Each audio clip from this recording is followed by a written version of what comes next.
yang terdekat Cirebon, dan makin mendekat ke Jawa Timur sana makin banyak.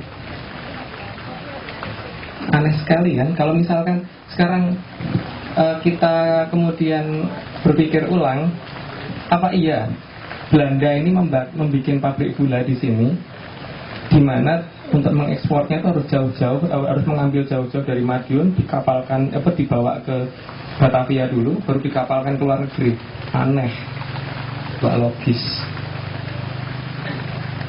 Kemudian coba bayangkan aja, sekarang kalau misalkan sekian kali lebaran ini menambal jalan Pantura saja, pemerintah itu nggak beres-beres. Masa iya Dendes hanya dalam waktu 1 tahun bisa membuat jalan melingkar dari Anyer Panarukan itu mengelilingi Pulau Jawa. Masuk akal nggak sih? Kita kayak ditipu mentah-mentah Pak di sini. Kita kayak bener-bener dibohongin bahwa leluhur kita dikatakan goblok lah, dikatakan ini. Tapi ini ada beberapa bukti yang sebenarnya kalau kita mikir sedikit aja itu kayaknya enggak deh, ini bukan luar, tapi ini leluhur kita yang punya. Dari beberapa hal seperti itu kemudian kita mulai berpikir, bener nggak sih para sejarawan kita itu menginterpretasikan beberapa teori sejarah, ternyata kan mereka hanya mengambil data yang diterjemahkan oleh orang-orang Belanda. Oke, kalau misalkan prasasti tulisan mungkin kita dianggap tidak bisa membaca, ya nggak apa-apa. Tapi kalau misalkan gambar-gambar yang ada di dalam satu relief itu kan kelihatan jelas. Nah di sini bisa dilihat sekarang kalau misalkan saudara-saudara semua mendatangi ke candi-candi kita, dari Candi Penataran, Borobudur, Prambanan, ceritanya pasti nggak akan jauh-jauh dari Ramayana, Mahabharata, Karmawibangga, Sudomolo dan sebagainya. Tapi apa benar cerita itu ada di sana sih? Nggak ada. Bisa dilihat sendiri kok. Nggak ada cerita-cerita itu. Mas justru kalau mencari gambarnya patung Liberty di Borobudur ada itu di lantai 2. Terus kalau misalkan nyari gambar orang Aztec, Inka dan sebagainya di Borobudur ada, di Penataran ada, di Prambanan ada. Apa gambaran itu? Bahkan gambaran tentang leluhur kita menaklukkan benua Amerika ada juga di daerah-daerah itu. Tapi kemudian kan pemikiran lebih lanjut, apa benar sih leluhur kita hanya membangun bangunan seremeh itu kalau misalkan bisa ekspansi sejauh itu? Apa ya betul leluhur kita naik kuda? Apa betul kemudian leluhur kita itu hanya naik kapal-kapal dari kayu? Karena untuk jarak yang sangat jauh dan kemudian harus ada perbekalan dan sebagainya, dan bagaimana menghitung waktu, menghitung jarak dan sebagainya, mestinya harus ada dukungan dari udara, harus ada dukungan dari satelit dan sebagainya.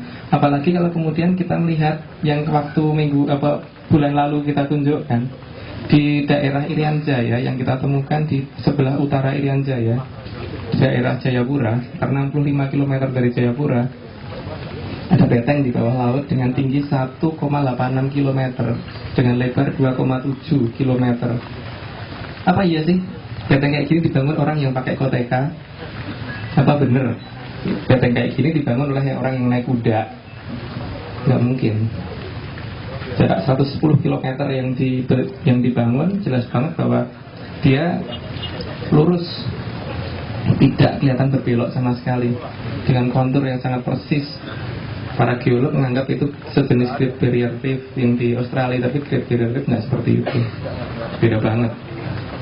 Ini belum kalau yang di selatan Bali nanti diungkap dengan panjang 630 km, lebar 18 km. Ada beteng dengan lebar 18 km, tinggi sekitar 1,7, 1,8 gitu. Belum sempat kita ukur.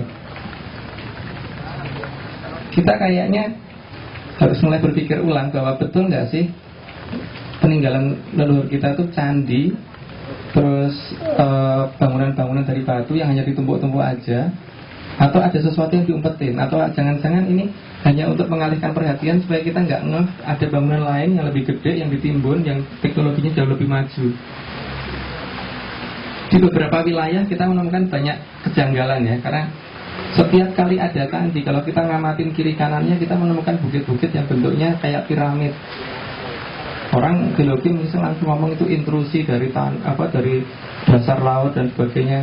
Karena rata-rata bukit tersebut berkabur. Tapi kalau kita perhatikan, bukitnya kabur, bawahnya tanah vulkanik. Dan kalau kita bor di bawah bukitnya selalu menunjukkan tanah vulkanik, atasnya batu kapur.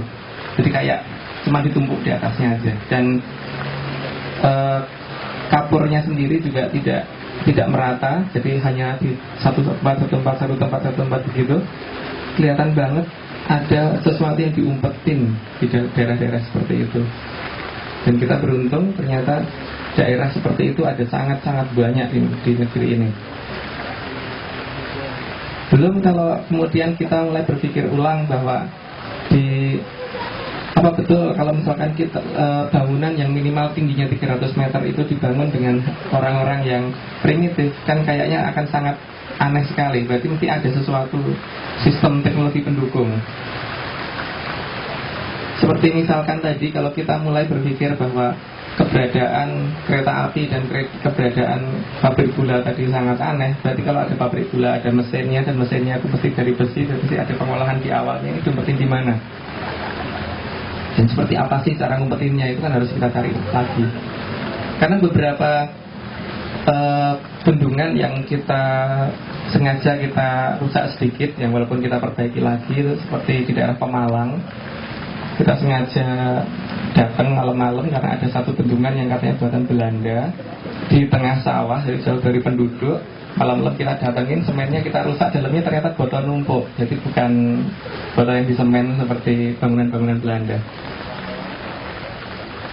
Ini aneh sekali lah. Jadi kayak kita mau ditipu habis-habisan. Bahkan di daerah Sungai Progo itu ada satu jembatan yang bisa mengikuti pola gempa, dan itu satu-satunya di dunia. Bisa dilihat di Google, nggak percaya.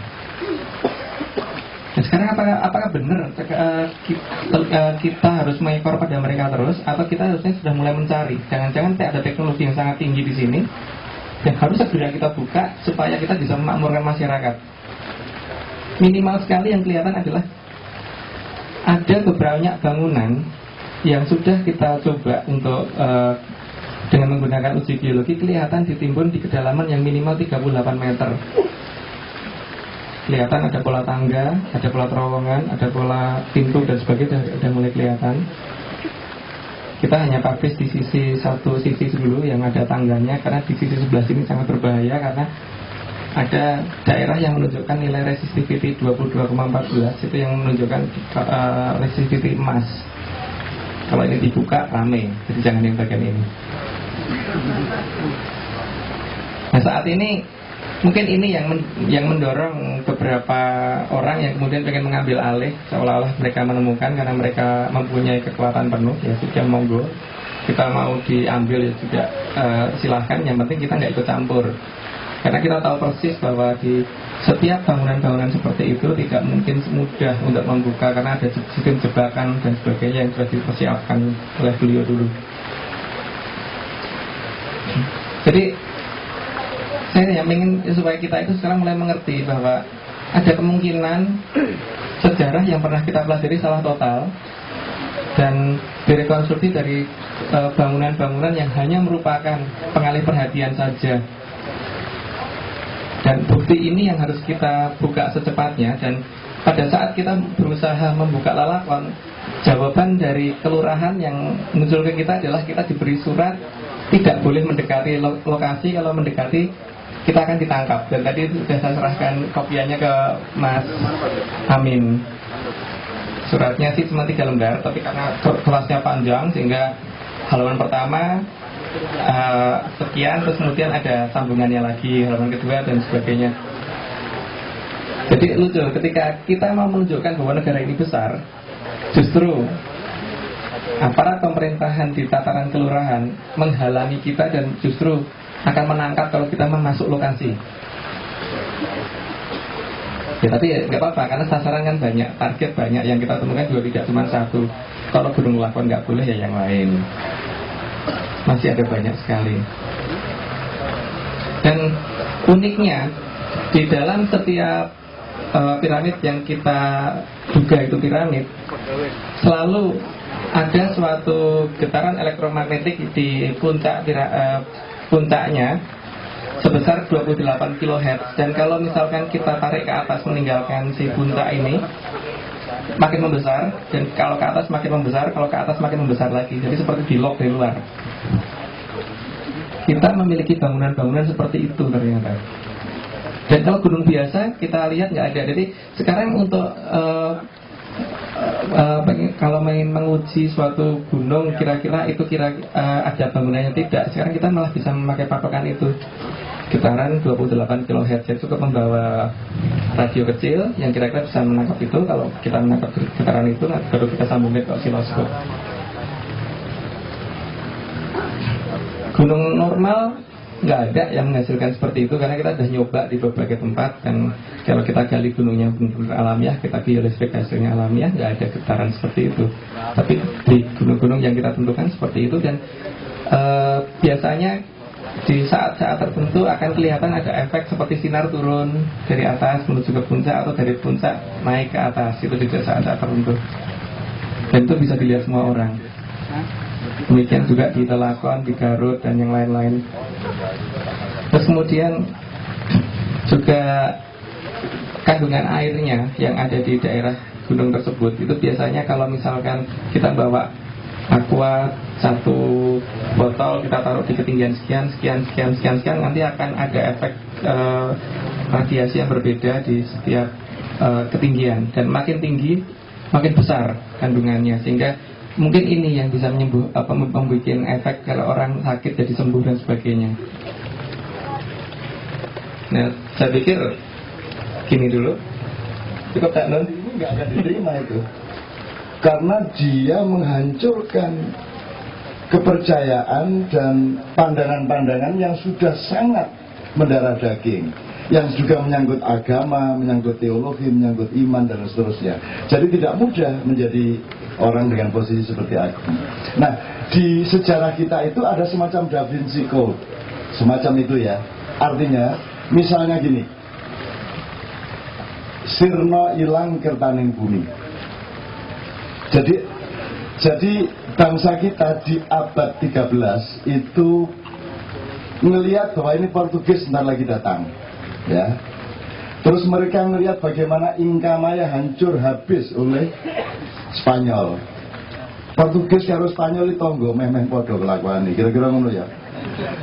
Nah, maka waktu itu Portugis masih di Maluku, belum sampai ke Pulau Jawa, masih sudah ke Ternate ya. Nah, mereka kalau sekedar Portugis mereka akan hadapi, tapi masalahnya ada bencana yang sangat menghancurkan pokok-pokok ekonomi dan kesejahteraan pada abad itu, yaitu dengan keluarnya bencana lumpur yang sangat merambah, menghancurkan infrastruktur ekonomi kerajaan pada waktu itu. Sebelum saya menjelaskan mengenai lumpur ini, mohon izin dulu, di zaman tahun 70-an saya menemani seorang peneliti yang agak gila kayak Mas Agung ini, yang aneh, yang tidak mengakui, berdasarkan penelitian dia tidak mengakui pengetahuan sejarah yang ada. Jadi misalnya dia tidak menemukan bahwa Mojopahit itu di Trowulan, sama sekali tidak ya. Mas Agung sama penemuannya.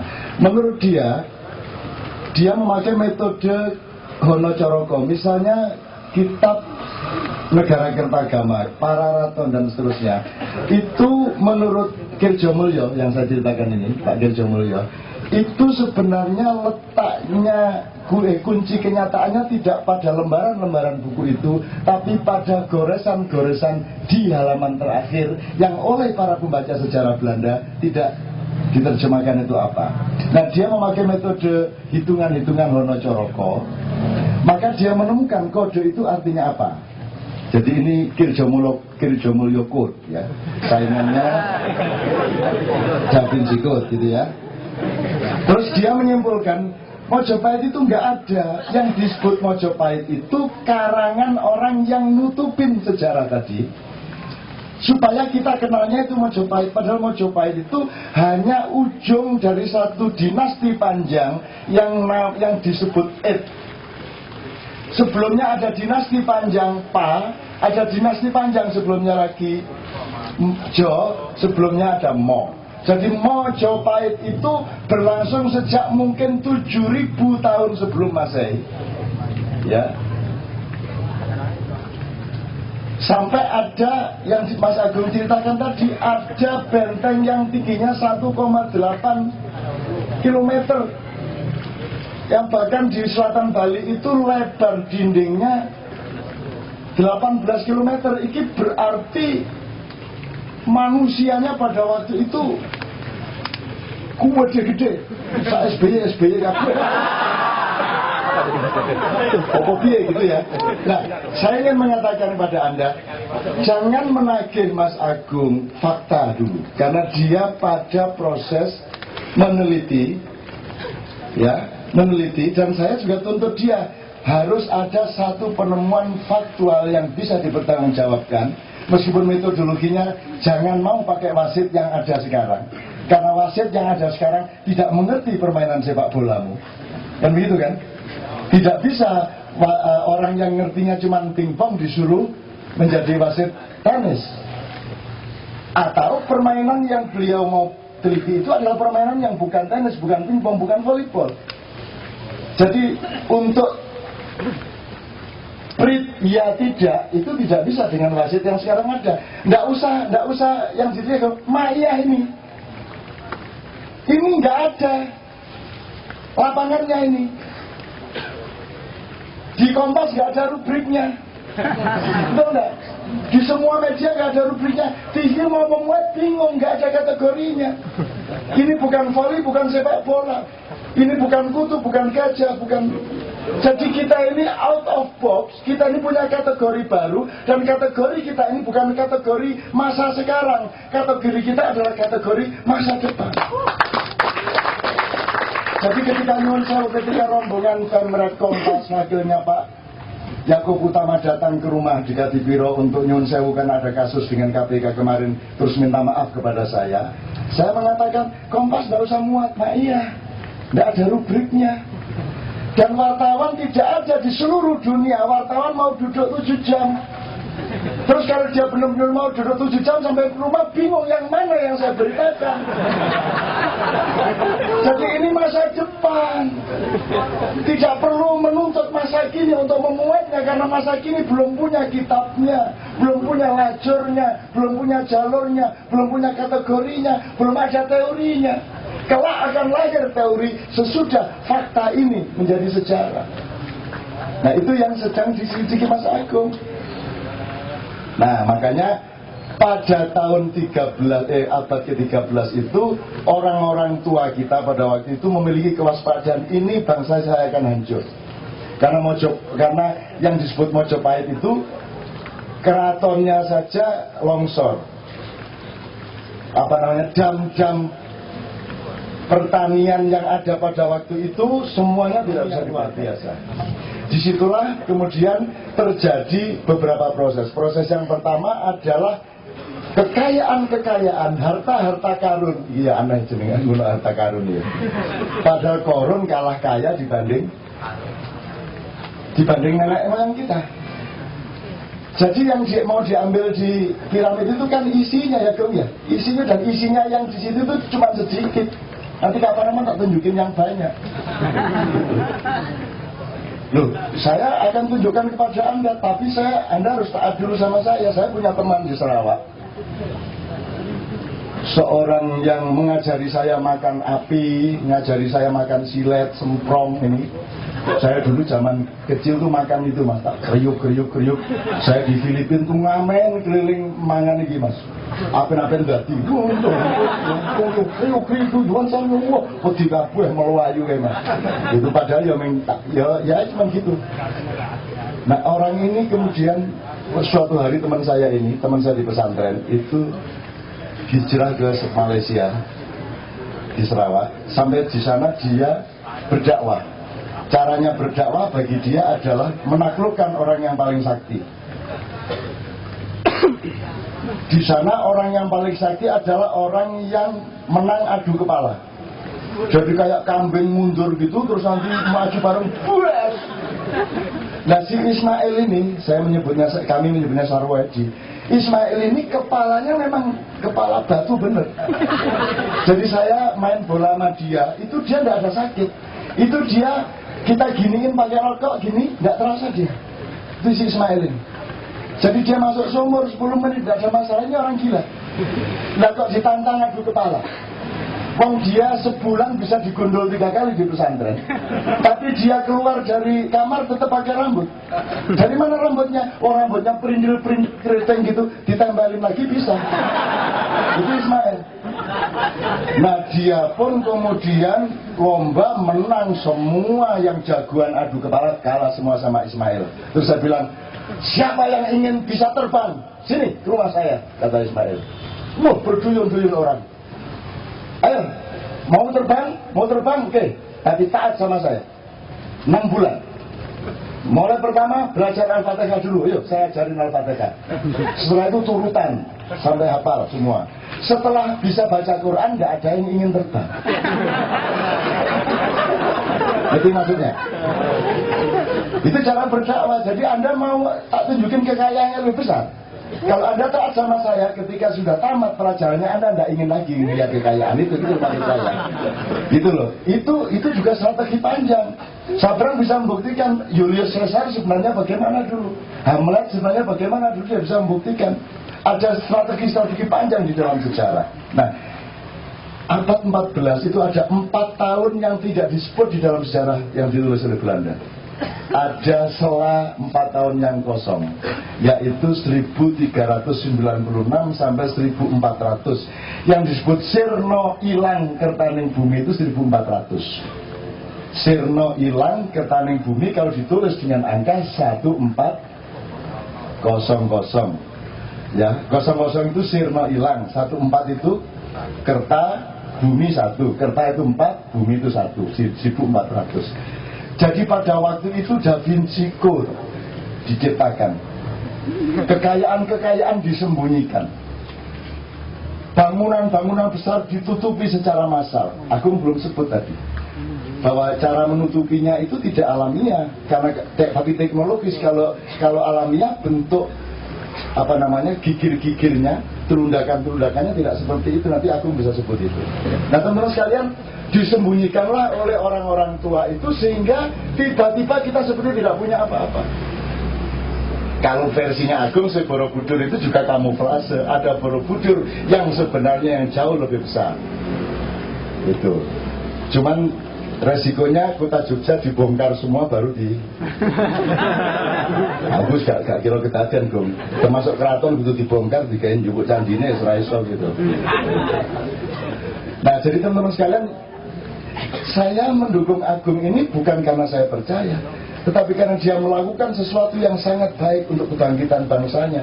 Dan saya menuntut dia untuk betul-betul meneliti dan sampai membuktikan ada minimum 1 fakta besar. Apalagi dia baru kemukakan yang Sadaurite langsung dari curi.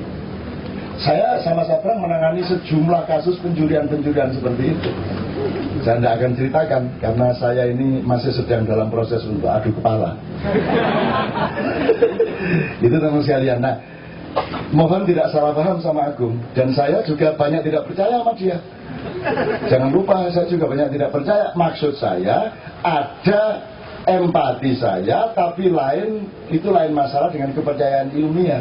Maka dia juga tetap harus membuktikan pengetahuannya itu. Maka dukunglah dia ketika dia melakukan penelitian-penelitian yang bermacam-macam. Termasuk video-video yang Anda bisa setel, yang kira-kira bisa menunjukkan indikator-indikatornya gitu ya. Sekarang satu saja yang Anugung sebelum saya pindah ke Sabrang. Misalnya piramid ditutupin. Ya, piramid ditutupin. Itu kan kalau alamiah tutupnya itu tanah dan rumputnya itu, maka nanti lekukan-lekukannya kan akan terjadi sedemikian rupa sebagaimana sifat alam. Yang ada di situ, di tempat-tempat itu kan bukan lekukan-lekukan alamiah, tetapi teknologis. Berarti ini tangan manusia gitu.